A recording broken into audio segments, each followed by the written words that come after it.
the title of this Reddit post was titled Views on Pastor's Role Socially. Okay. New member here. Have been an associate pastor for the past 4 years at a very small church of about 50 congregants. Have been hired as pastor at a church of about 200 congregants. Hey, they can still save money on CCLI, so that's good. $199. At church, at such a small church, it was never that big of an issue. Plus, I was not the lead pastor. Now stepping into this role, I am concerned about the effect of trying to be social, the dinner invitations and that sort of thing, the hospital visits or that kind of request. There is only so much time in the week, and although shepherding is critical, the linchpin is God's word. First and foremost, in my opinion, I must feed them spiritually, and then the usual pastoral care duties, counseling, visitation, etc. I need to stay in touch with the church family to understand them and to know how to pray and so on. Of course, how are you handling the invitations for dinners and social invites? I have a question for you guys. Yeah. Jeff and Andrew, you guys are about the same size as this church. I think Andrew, you have a little more than this size. You guys gonna have an associate pastor? You have another pastor on your staff? No. That's a church of 50 had an associate pastor and a lead pastor. That's impressive. I mean, even a church of 200 is impressive that you would have an associate. But okay, anyways, how would you answer this question of a guy concerned about the social side of being a pastor? It's not going to happen. I mean, you might have some, here and there, especially more so at the beginning, but you're not getting invited out nearly as much as you think. You're not that guy, buddy. Yeah, I assure you, you're not getting invited out that much. I'm a very personable person. I like people in general. People that I disagree with tend to like me still. I'm still not getting invited out that often. It's just not going to happen. If it was 1984 and you were going on visitation and ringing doorbells, and then maybe that would be a real thing. But I don't think that. I think you are grossly overestimating how often there are social obligations in ministry. Yeah, we have. I mean, there's a couple times a year where I know, like typically holiday season, probably gonna get invited. Yeah, there's going to be a couple or two that like, hey, we want you to come to our Christmas party. There's a few Christmas parties for Christmas. I'd like to take you and your wife out for dinner. Sure, there's gonna be opportunities like that. But I also try to be very protective of my time for the sake of my family. I only get so much time while my kids are still at home. And so no one has ever left your church because you've said no to dinner. No. So what I do tell congregants is what my availability is. So rather than them saying, hey, we're taking you out on Tuesday night, I might respond, actually, I'm available Thursday for lunch. So I try to do most of my social times when I'm invited out by congregants, either a breakfast or a lunch. And even if they have full-time jobs, typically most people still eat. So I can do these types of quote unquote social events over meals. I just prefer lunch and breakfast because I know that's not going to take out of the limited family time that I have, because I also have other, some evening obligations, including elder meetings monthly, other things like that. So I would say, yes, you will get invited on occasion, but remember, you can protect your schedule here, so you can let and no one's ever been like, oh wow, well I'm not going to do a lunch. Everyone's usually been like, okay, that sounds good, and then I'm just like, let me know when your next lunch is available.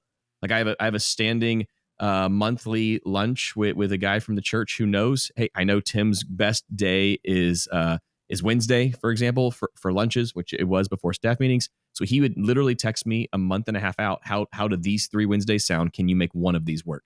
So once people understand your schedule and your rhythm, they are typically more than happy to kind of work around whatever schedule you have available. So I'm just saying, don't be scared about this aspect of pastoral ministry. This can be a lot of fun, especially if you find a great spot where I typically meet everyone at the same restaurant because I love the restaurant. I love the people there.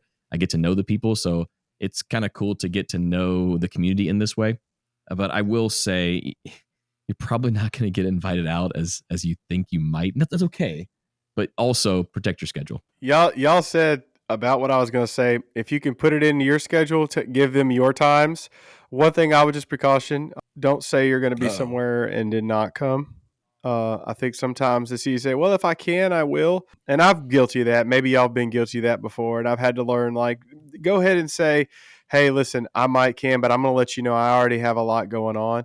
And I think it's okay to tell your congregants sometimes. It's a boundaries thing too, right? So tell your congregants, hey, I really would love to. Is there any other time than Friday? Because that's my family time. Or you could be like, hey, I've already got something with the family that night. And here's the thing, even if you don't have, I'm taking the kids to the movies at night, if Friday's your family time, Friday evening, you already have something with the family. You know what I'm saying? So like, be very clear. And I think that sets some healthy boundaries because, I think even me, I've got a student, I really enjoy spending time with him. He's about to be a college age student, and we hang out. And sometimes like, hey, can I come over? And I'm like, hey man, I'm sorry, dude. Right now I got the family over, but let's catch up with some coffee. So try to work with them, but at the same time, be very clear and set some boundaries up front so that way they don't keep pushing it on you. When I was reading this, because you've lumped together a couple things, but I would say if I'm reading this correctly, it seems like you really value preaching. And I think your concern is that you'll be working so much on your sermon that you won't have time to do the other things of the ministry. And then I would then tell you to listen to our previous episode where we talked about the chaplain who wants to go into pastoral ministry, because I would say that you probably need to figure out how to truncate your preaching prep, uh, because there's the work of the ministry and there's ways to do that without compromising your sermon. I agree that God's word is one of the most important things of your church, and even Jesus was not too busy to care for the people that needed him in that moment. So I think there's ways to do it. I think if you, because it sounds like you're about to, you have been hired into this role. You're going to get to a rhythm, and that rhythm you'll find the groove, and you'll find that in that groove you'll be able to. Maybe you have the capacity to have 2 or 3 meetings a week. That's like social, right? Like maybe 2 lunches and a breakfast or whatever like that, like whatever that means. I think you should also know this. It's okay to say no. Like it's okay. Like you are well within your right to say, now is not a good time. I think sometimes what happens early on in ministry is we think we have to say yes to everything. Otherwise, someone's going to be mad. Someone's going to complain. But you're not setting up very healthy boundaries One of the when you things say yes to everything. that I think Tim does really, really well is he says, hey, the members at Lakeview have first dibs on my time. I only have so much time available, and I'm going to give as much of I can of that time to members. And so it is, one of the perks of membership, if you will. Mhm. And it's hey, I don't have a ton of time. So just because you visited once and critiqued a sermon, that doesn't mean I'm going to have a 3-hour coffee with you, because there's already 200 people in the church that you're going to give the limited amount of time that you have to. And also remember that you're not being paid for an infinite number of hours to work. So if you want to say, hey, church, I'm going to take 8 hours of my week, which is probably too many, and dedicate that to getting coffee with people, getting lunch with people, meeting people out in the community, that's fine. That's 1/5 of your work week.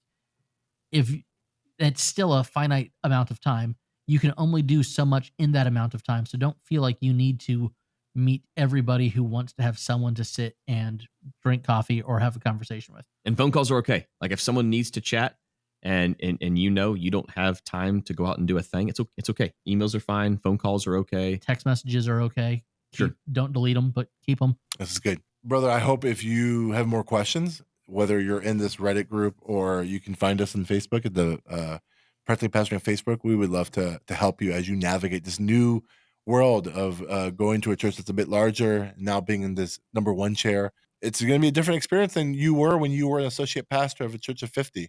It's going to be drinking from like a fire hose for at least a little bit, but you got it. Hang in there. All right.